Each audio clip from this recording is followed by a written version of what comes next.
Things that Emory Underwood also was interested in, and placement of a building.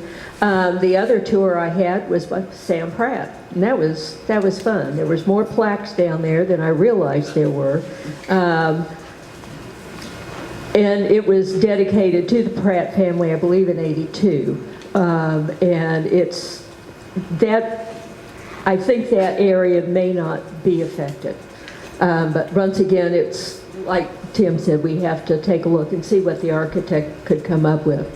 I will say that my biggest objection to that, and I know you knew it was coming, is that this park, this area is part of a dedicated space. This was dedicated to the public by the MRA in 1983 as part of a green space agreement.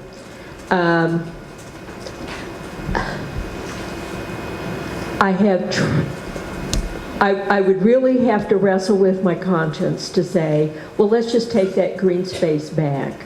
I think that defeats part of the purpose of a lot of the founding fathers, I wish I could say mothers, but I can't, a lot of the founding fathers of Montreat had in mind. And this is, we're talking back in the 1890s when the place was first bought by Hyler and before the Presbyterians bought it. They had a vision to keep as much green space as possible. And I really would wrestle with that issue. Hopefully the whole property would not have to be taken out of conservation if this was the decision that was made. But it's an issue for me. Well, let's go to the zoning of it, if you will, and that's where the green space comes in. And that means we got to go through some extra effort to get and I'm not for rezoning. I'm just definitely not. I really like the way it is. It really makes Montreat go. I understand thinking of putting it there, but pulling it out of green space opens a big a big box that we couldn't get out of. That just doesn't sail for me at all.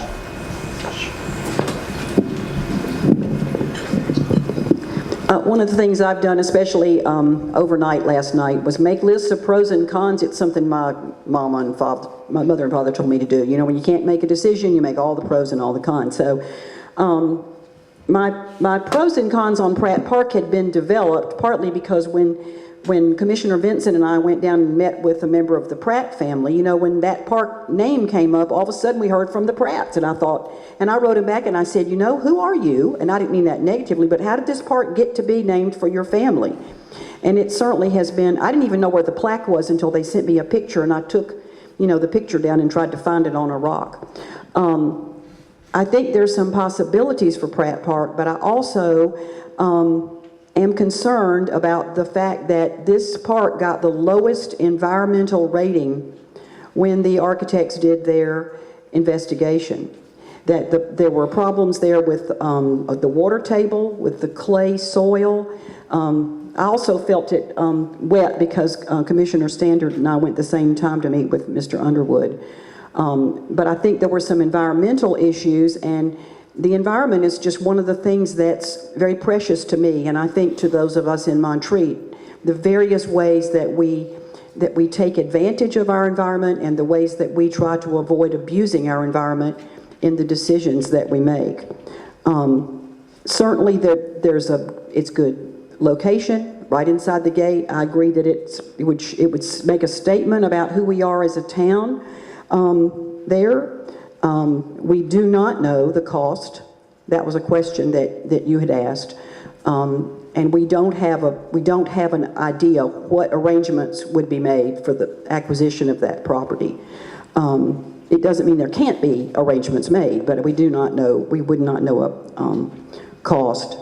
The one-story building that was mentioned would virtually take up the whole park as far as any usable space, I think.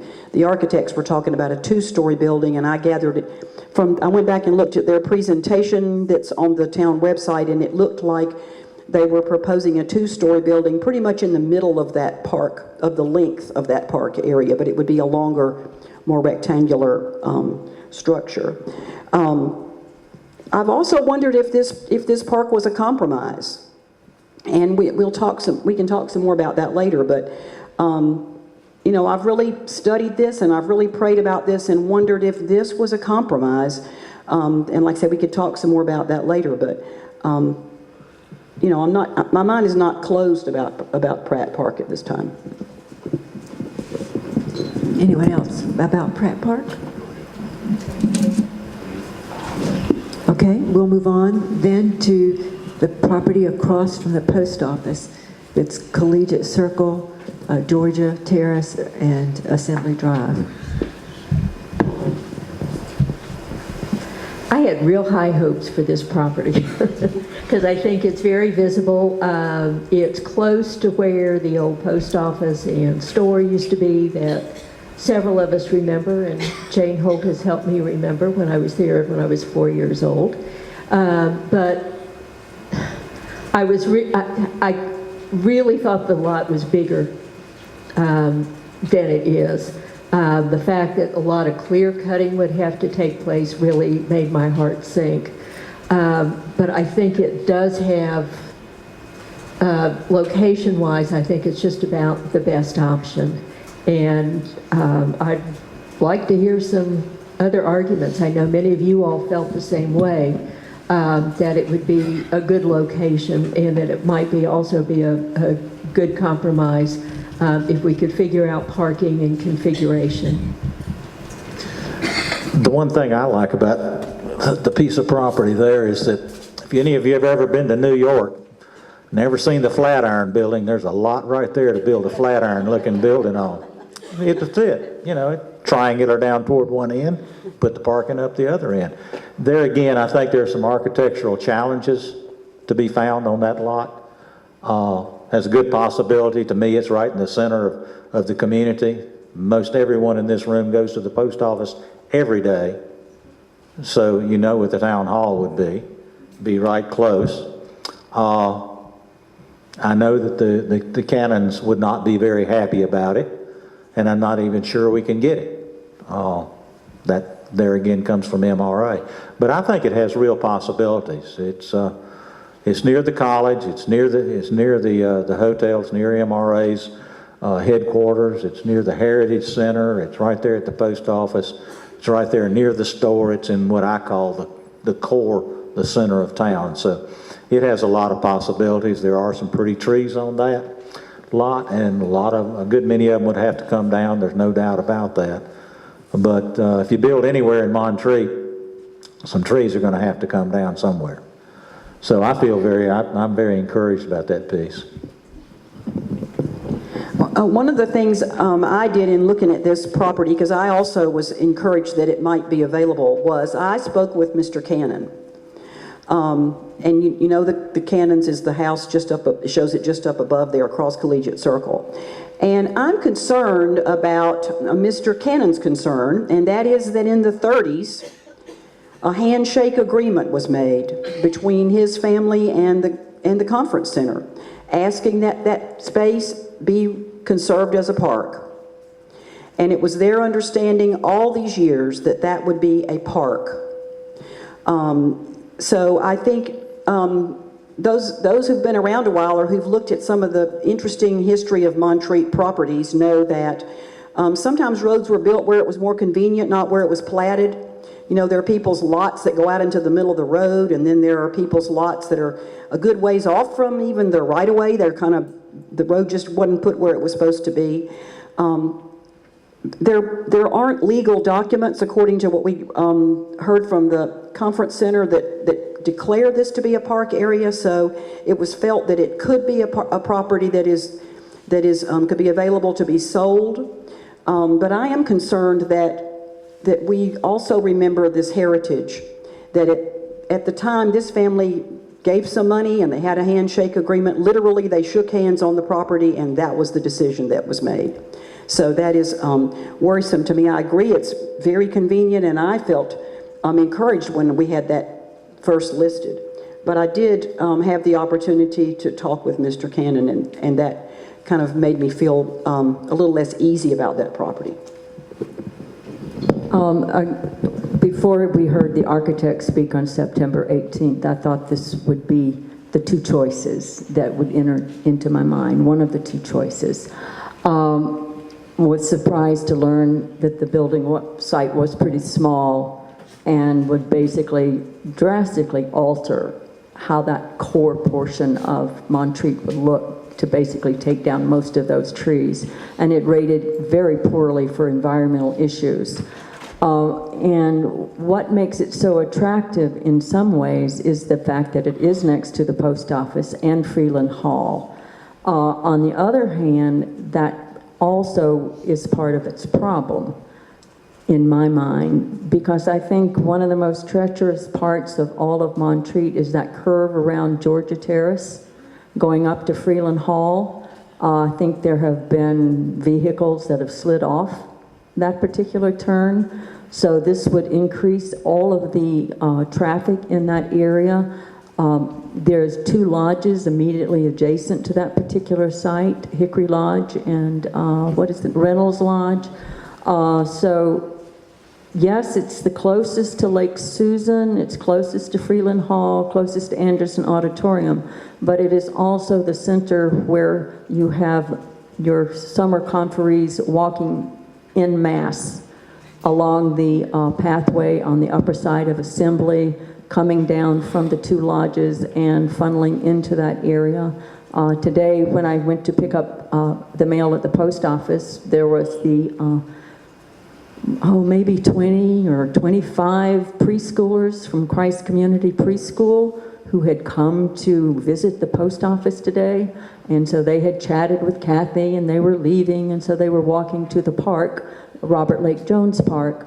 And so they were, I rushed right out and said, don't cross the street right there at the sort of the old crosswalk over to Robert Lake Park, and I had the teachers take them across Georgia and then back down Assembly on the official crosswalks to do that. So there's a lot of public traffic in that area, a lot of public foot traffic, and a lot of conferee traffic. It makes it attractive because we're all there and we go to the post office, but it's negative and it's positive. And again, to answer the question, we have no idea what that piece of property would cost.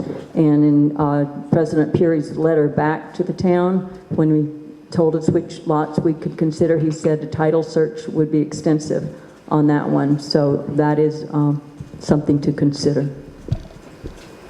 With that small area too, the architect said we'd have to have a 3-story building there. More than likely have to clear cut it, meaning you take all the trees out. Because if you look at it and look at the soils and so forth, it's kind of questionable. Yeah, it'd be nice to have, but we don't need a 3-story building there, and that would mess up the whole 9 yards as far as I'm concerned. But there's no guarantee we can get it, period. The deed or even think about selling it, because they wouldn't let us put asphalt on that trail in there when we were putting in the trail coming up Assembly Drive, which would have been the ideal spot to put it. But they said, they didn't agree with it. So they were going to do something in that area. And that's one thing we really haven't discussed during this process today, is we have many different people coming to the meetings over a period of the last few months, is that basically when Frank Cooper came to us in June and suggested these other sites of Pratt Park and next to the post office, there were sites that were not considered over the 5 or 6 years, primarily because they were not available. Certainly the one next to the post office had been looked at either directly or casually and questioned, and as Commissioner McCaskill said, when we were trying to build the walking path through there, the asphalt walking path, that was not made available to us by MRA. And Pratt Park, to be quite honest, would have never entered my mind to have asked for that to be sold to us. So that came directly from citizen input, as did Mr. Neville's and Gay Curry Fox's suggestion about the slope. sort of felt that the sloped lot above the gate. So we have moved to new grounds, and in terms of moving through this process, the council really did move to consider other sites, and this is part of the process, and that's where we are now. I was just remembering conversations with some members of the community. One cost issue that would probably need to be addressed in the future is if the building was built there, and we did have a very compact 2-story building or 3-story building with basically the same layout we've been looking at and the architects have been doing, there may very well be a cost, and I'm not saying this is going to happen, but it's something that needs to be considered. Would we need to hire a new employee whose job it would be to sit at a reception desk and help direct people other places of town? We say that this is going to be an administration building, and yes, that is the main function of this building. But because of its location, there are going to be more access by the public for use of restrooms and questions about places in Montreat. So I think that issue probably needs to be turned in our heads too, and think about, are there going to be other dollars that are going to need to be spent on town employees and this sort of thing. And I'm not saying yay or nay at this point. I think it's got some real possibilities, but there's a lot of things we need to think about.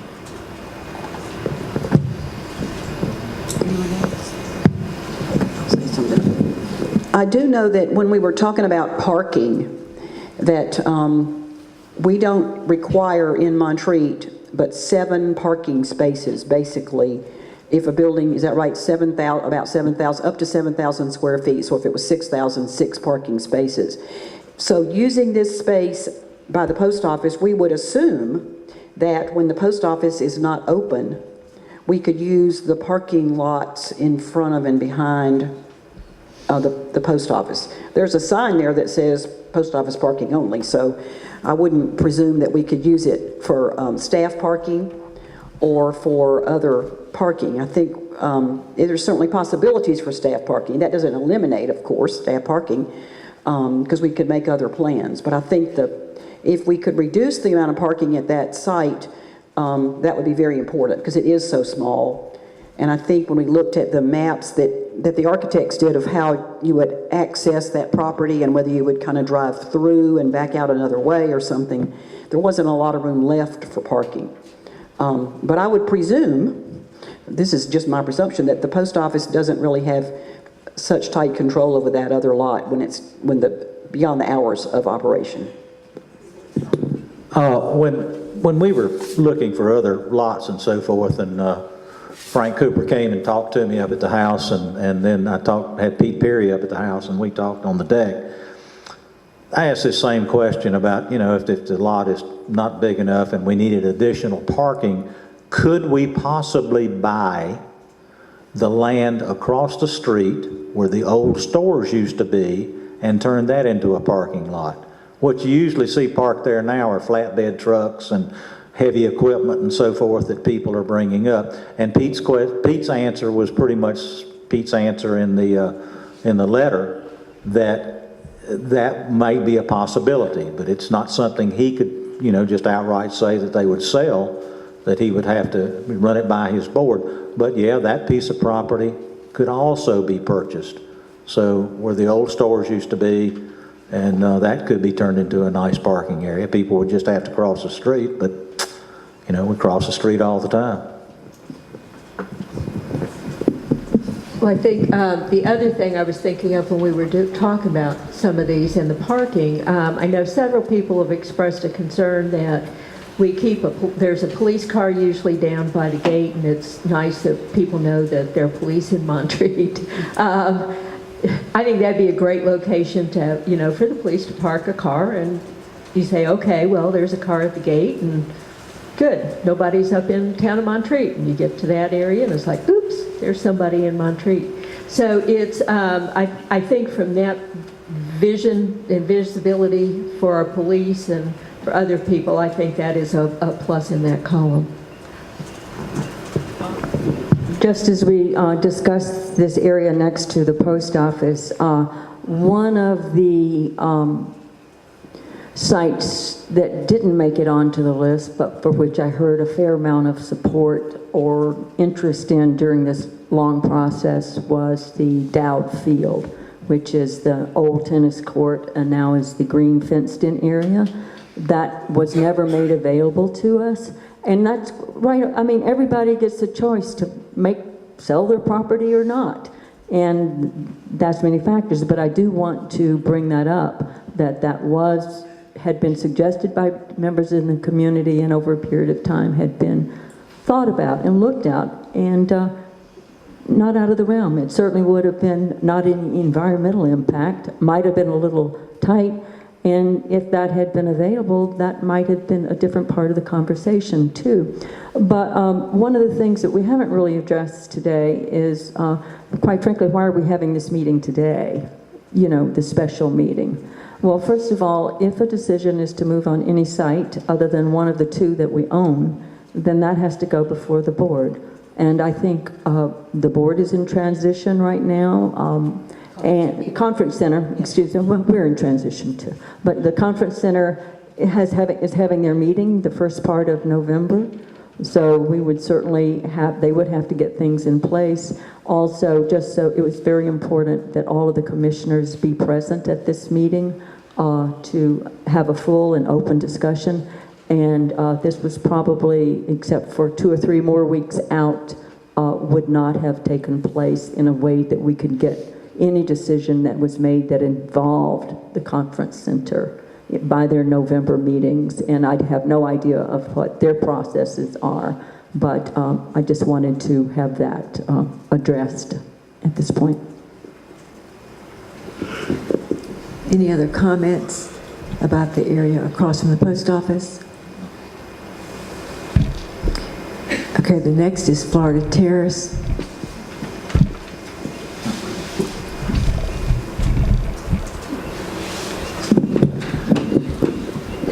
I'll dive in on this one.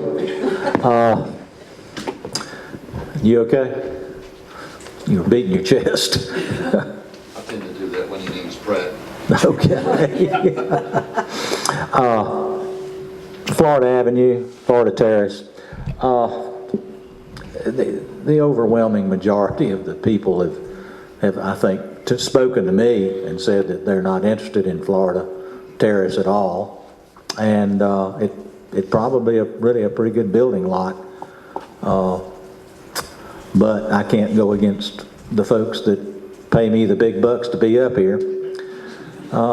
So Florida Terrace is out as far as I'm concerned. Jack.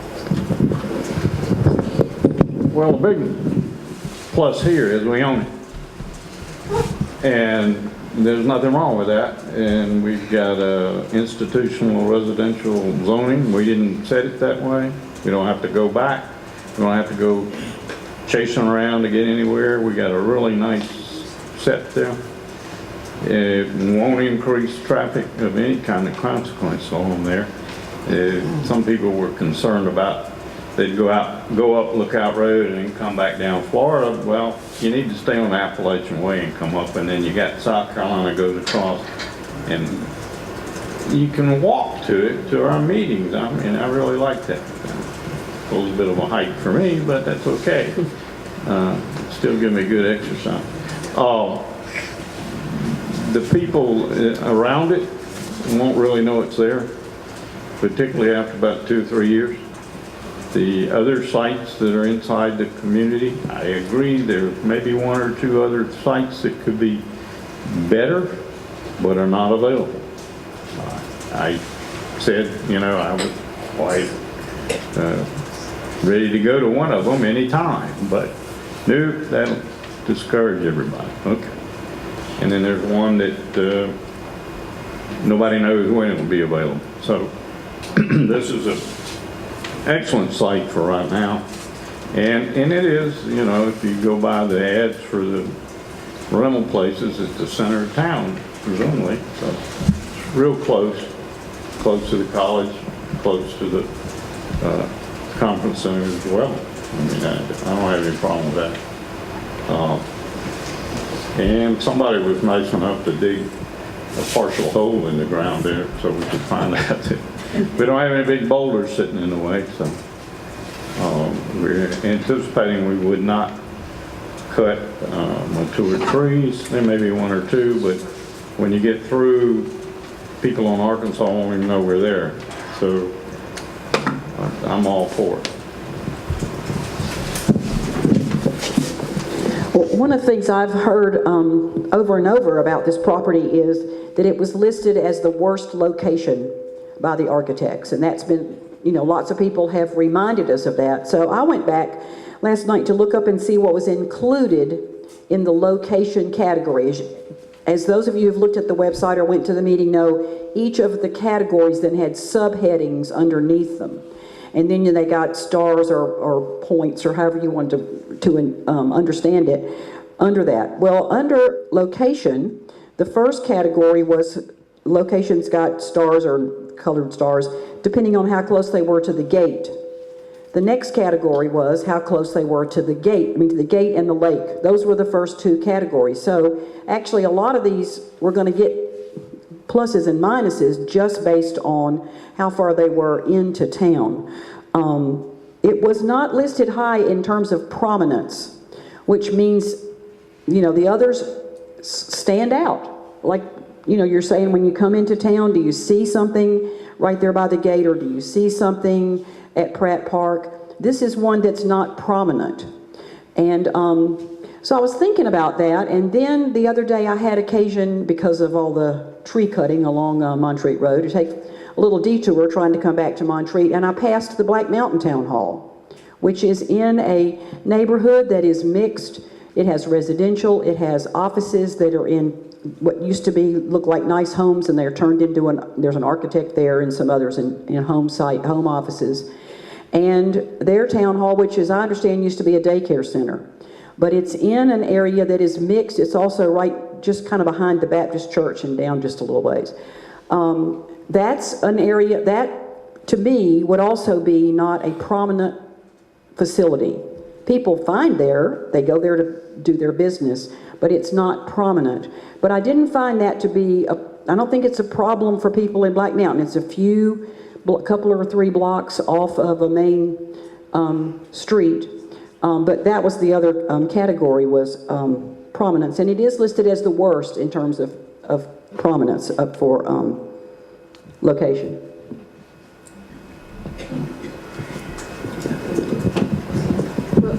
I will say that when I first heard about the Florida Terrace site, I really had some questions. It's like, well, why? Why there? And in conversations with, I was not on town council at that time, but in talking with council members, listening to the chief of police talking about town safety and their need, or they feel they needed to be, it's easiest for them, to be in the center of town, to be headquartered in the center of town, even though they are spread out a lot and around town all the time. It really did begin to make more sense to me.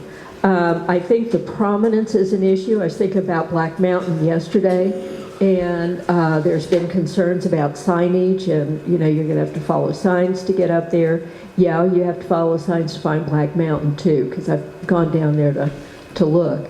And it took me several tries before I initially found them. There are concerns about that lot. I think retaining walls are pretty much a basic for most of the people in this room for your house. A lot of people like to build into the mountain. You have to have retaining walls. I think regardless of where you build around here, waterproofing is a major issue, because in addition to a great resource for growing rocks, we also grow a lot of mold. So you have to really do a lot of prevention for that. Nuts, I just had an idea. But there are a lot of questions about it. And once again, there's no perfect location. I'm like Jack, there's a couple places that'd be great, move in a heartbeat, but they're just not available. Other people own them and other people are using them. And I think it's important to decide, one of the things that I noticed on one of the cards was every location came up with too prominent, too prominent, too prominent. So there are people who do not want to drive in the gate and see the town hall. I think they love